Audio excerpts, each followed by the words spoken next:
Greetings, YouTube. It is super late. We're talking past 1 a.m. But I got this message from Brian Shadowstrike via line tonight and didn't have a chance to check my line until, well, I was about to get ready for bed, and here we are. But before I make this video, I have a couple things I wanted to say. Because naturally, when I make a video about compensation, there are going to be people, especially Kabam loyalists, who probably on their knees at Kabam headquarters say, "Stop asking for compensation, you're greedy." Oftentimes when I make these videos, I am not asking for compensation for myself. I am asking for compensation for the people affected. A couple days ago, really yesterday? Or I guess technically 2 days ago, when the Act 6 nerf was announced, I talked about how the people who explored it especially, before it was nerfed, deserved some kind of compensation. That wasn't affecting me. My account is not close to exploring it, and who knows, maybe it never will be close to exploring it. Since my goal now is to take as many 6 stars as possible to rank 4, even though I am already wallet breaker, Act 6 doesn't accomplish that, you know? So, I just don't feel the motivation to do it. It's the same reason why I feel no motivation to explore Labyrinth of Legends, a couple of different variants, and certainly, especially given how many units and time it would take, the Abyss. I just don't think it's worth the time. And my time, believe it or not, is limited, although I am spending it to make this video.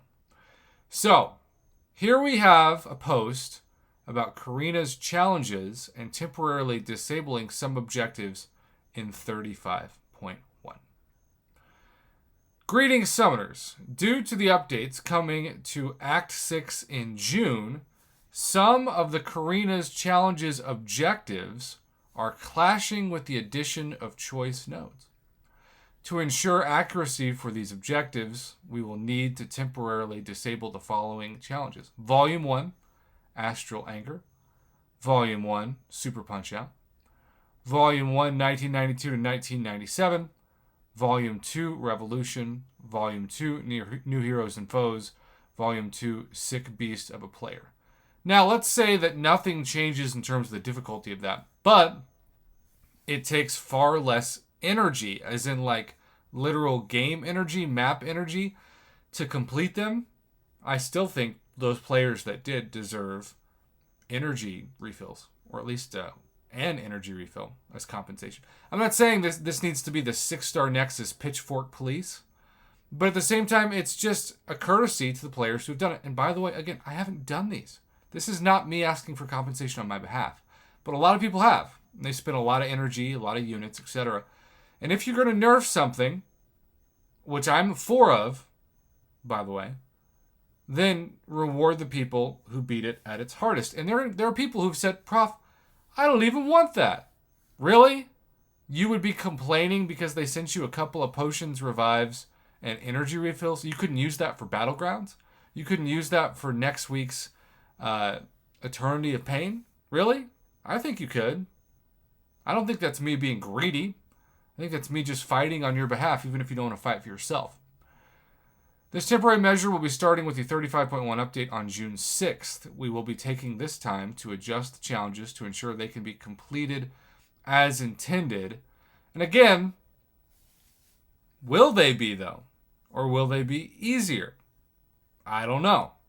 What I do know is even if the nodes remain relatively the same and the fights remain just as difficult, if you have, say, 2 energy per tile instead of 3, those players still don't have to spend nearly as much energy going through the paths. We apologize for the inconvenience and thank you for your patience. Now look, I am sick and tired of talking about the big compensation package that we were supposed to get. I love Rich the Man.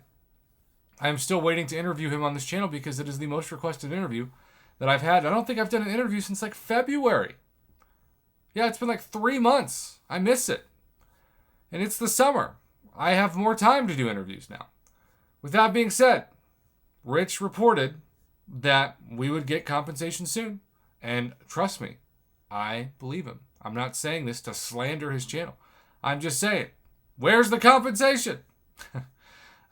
We've been expecting it for weeks now, and we were promised it at the end of 2021 and beginning in 2022 because we were promised a big compensation package when the game was fixed, which was originally supposed to be in October or November of 2021. Then it got moved to January, February of 2022, then March, April, and now finally May. Oh, by the way, the game's still not fixed. There's a crazy amount of reported bugs that come to me from players who have videos to back it up every day. And Kabam, because they said mission accomplished, has just decided that they're going to delete most of those posts now and move on. Whew.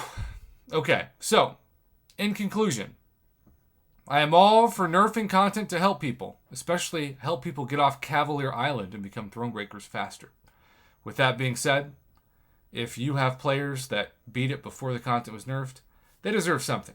I'm not saying it has to be $1,000 worth of units. I'm not saying it has to be a crazy amount of crystal shards, but I do think it should be something, especially when you're giving players that participate in beta tests an added incentive that's pretty cool, like 6-star shards, but you're not announcing automatically a gift to players that beat content before it was weakened. I just think that's good business, that's good marketing, and that's the last video I'm going to make before I attempt to go to bed, which Lord knows, #Team Insomnia, won't be anytime soon.